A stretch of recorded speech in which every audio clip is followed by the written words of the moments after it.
世界一面白いアクション RPG、 これを目標にゲームを作ります。ゲームの中で敵と戦ってて気持ちのいい瞬間って結構たくさんありますよね。勝負を決める一撃、相手の命を刈り取るまさにその瞬間だったりとか、気の遠くなるような発生フレームの超必殺技をぶち当てた瞬間、もしくはガードっていう概念があるゲームだと敵のガードを割った瞬間とかも気持ちいいですよね。あるいはその後に最大火力のコンボを叩き込む瞬間とかもいいですね。そういった数々の気持ちいい瞬間の中でも、今回は守備的な動き、守りのアクションにフォーカスして考えてみたいと思います。相手の攻撃を読み切ってパリーを決める瞬間、ジャストガードでフレーム有利を取った上で冷静に攪拌を決めていく瞬間、こういう玄人っぽい瞬間もまたおつなもんですよね。個人的には攻め側が有利なゲームの方が好きなんですけど、攻めまくって最後だけ急にね守りに回ってパリ1名で勝つみたいな、そういったおしゃれなムーブもまた悪くはないですよね。というかゲームバランス的にもやっぱり守りの強行動っていうのは絶対に必要なんですよね。これは別にシモン石の盾を構えて大盾のタリスマンを装備しておけば縦地区で絶対に負けないみたいなお手軽な強行動を用意したいっていうわけでは決してなくて、戦闘の流れの中でねどうしても剣に回る瞬間っていうのがあるじゃないですか。そういう時にも相手の攻撃をしっかり読み切った場合とか、あるいは相手が軽率な行動をしてそれをしっかりと見逃さなかった時なんかにご褒美としてね守りからリターンを取っていける必要があると思うんですよね。じゃないととりあえず攻撃ぶっ破しときゃいいやみたいなゲームになっちゃうんでね、そういった守りからのリターンを取っていく行動、いわゆるカウンターアクションとしてうちのゲームではこんなのとかこういうのを用意しています。開発名称だと前者のアクションを弾き、後者を回避と呼んでるんですけど、まあジャストガードとジャスト回避ですね、わかりやすく言えば。回避の方はその方向によってモーションが変わってきますね。スライディングしたりとか、個人的には左右への回避が結構お気に入りのモーションです。でよく見てほしいんですけど、弾きの方にねモーションがまだついてないんですよね。なので今回はこれにですねちょっとパリっぽいようなモーションをつけていきたいと思います。個人的にはシールドバッシュみたいな押し返すような動きもありなんじゃないかなっていう風に考えてるので、ちょっとその辺も試してみたいですね。あとはこういうカウンター系のアクションを敵キャラクターにやらせる場合ってちょっといろいろ問題があるんですよね。なんというか納得感なくないですか？ CPU にパリされた時って、いやいやお前それ俺の入力見てからパリしたやろっていう疑惑が拭えないんですよね。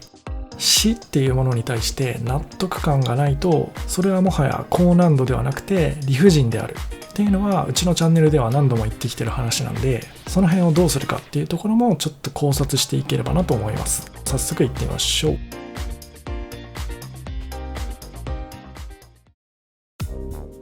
今回もプロテクターシリーズからモーションを選定していきます。すでにね当たりをつけてるモーションが2つあって、これとこれですね。前者がいわゆるパリ系のモーションで、後者がバッシュ系のモーション。多分ねおそらく前者に関しては本来パリではなくて縦で殴る系のね攻撃モーションだと思うんですけど、パリに一番近いモーションがねこれだったんで、ちょっと今回はパリとして使っていきたいと思います。後者のバッシュに関しては前半部分にねこちらのガードバックのモーションを付け足して使っていきたいと思います。シールドバッシュってなんとなくなんですけど、しっかりと敵の攻撃をね受け切ってから押し返すっていうイメージに寄せていった方がかっこよくなりそうなんですよね。逆にパリの方はファーストコンタクト、もう武器と武器がぶつかり合うその瞬間にパリーンって弾き返しちゃうイメージなんで、パリの方は単品で使っていくことにします。で今回みたいに新しいモーションを自分のゲームに追加する場合ってリターゲットっていう作業が必要になってくるんですけど、というのもねそもそもモーションっていうのは骨格データ、これスケルトンって言ったりするんですけど、そのスケルトンに紐づいたデータなんですよね、モーションっていうのは。このスケルトンが共通の場合はモーションを使い回すことができるんですけど、例えば四足歩行の動物みたいな骨格の構造がね全然違うモデルの場合ってモーションを使い回すことができないんですよ。そこでリターゲットっていう作業が必要になってくるんですけど、これ分かりやすく言うとどちらかのスケルトンをもう片方のモデルに無理やり合わせていくっっていうイメージですね。融合させるような感じ。こうすることによってスケルトンの異なるモデル間でも同じモーションを使い回すことができます。ただしこれ見た目がかっこよくなるかどうかは別の話ですけどね。今回はこのプロテクターシリーズのモーションをうちのゲームのキャラクターのスケルトンで使い回したいと。この場合もねリターゲット必要になってくるんですよね。実は同じ人型同士なんで骨格の構造もほぼほぼ完全に一致してはいるんですけど、データ上はね、あくまでもデータ上はそれぞれ別のスケルトンデータとして存在しちゃってるんで、手続きとしてねリターゲットをしないといけないんですよね。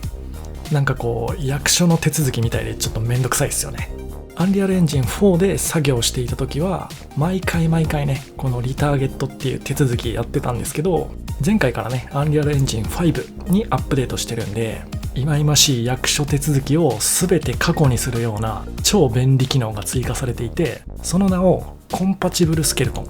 て言います。コンパチっていうのはスマブラとかでよく言いますよね。ファルコンに対するガノンドロフみたいな、ちょっとこれ悪い言い方するとあれなんですけど、いわゆる使い回しキャラのことを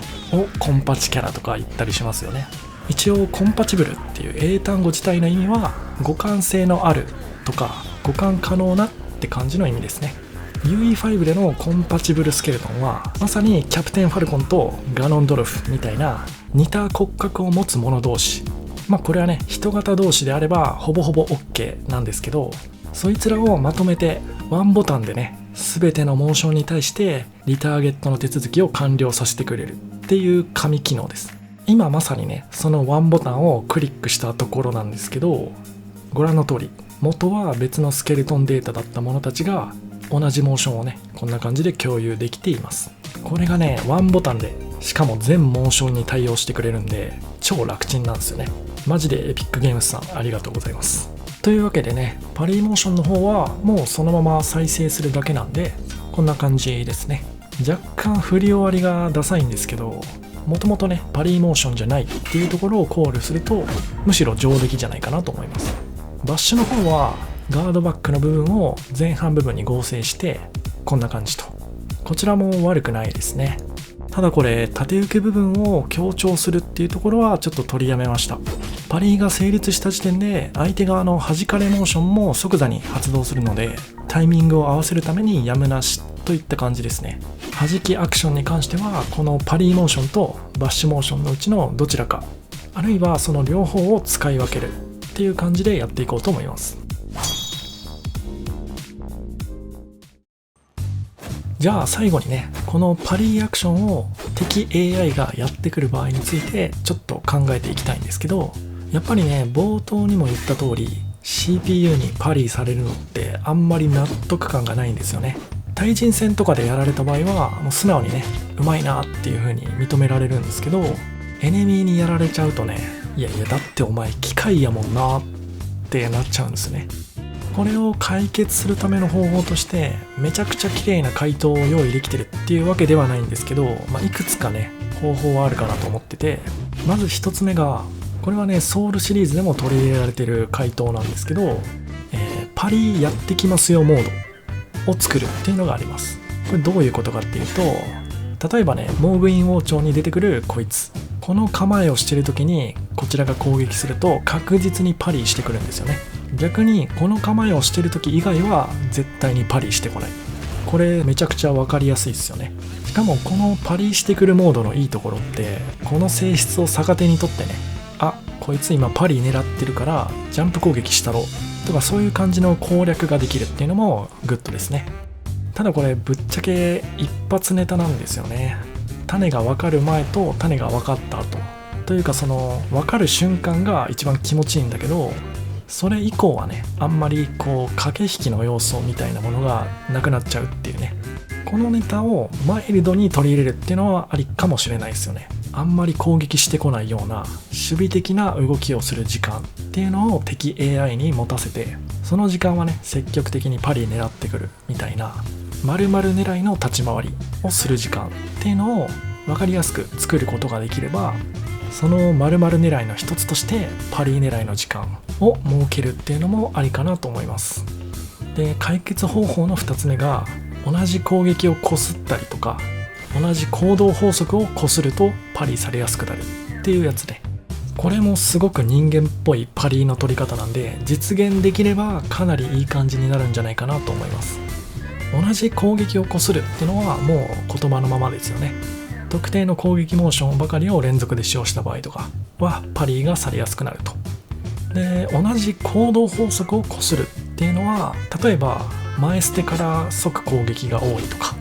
特定の攻撃パターンをこする人ってやっぱどんなゲームにもいますよね。ソウルシリーズの対人戦なんかでもパリを狙うときはね、この考え方めちゃくちゃ重要で、やっぱりどうしても行動パターンに癖が出がちなんですよね、人間って。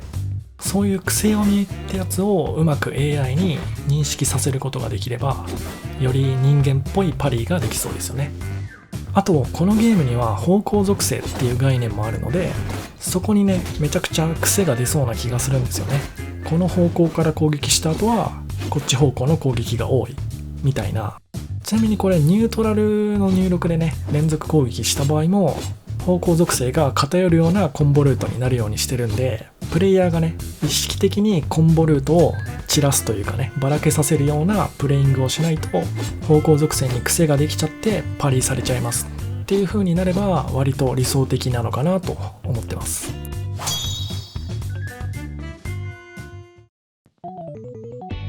というわけで今回はカウンターアクション、主にパリについてね考察してみました。最後にお話ししたいかに人間らしくパリさせるかみたいな話って、ぶっちゃけ AAA クラスのゲームですらまだ綺麗な回答をね出せてない分野だと思うんですよね。その分僕らみたいなインディーのチームでも勝ち目のある分野っていうことにもなるんで、もしね何かこういう方法がいいんじゃないかみたいな意見ありましたら、ぜひコメントしていただいて、うちのゲーム作りにね協力していただければなと思います。現在制作中のこちらのゲーム、千葉津のオラバー竜のフル、Steam のページを公開中です。概要欄にリンク貼ってますので、ぜひウィッシュリストに登録して体験版のリリースをお待ちください。では今回はこの辺で失礼します。アンバサ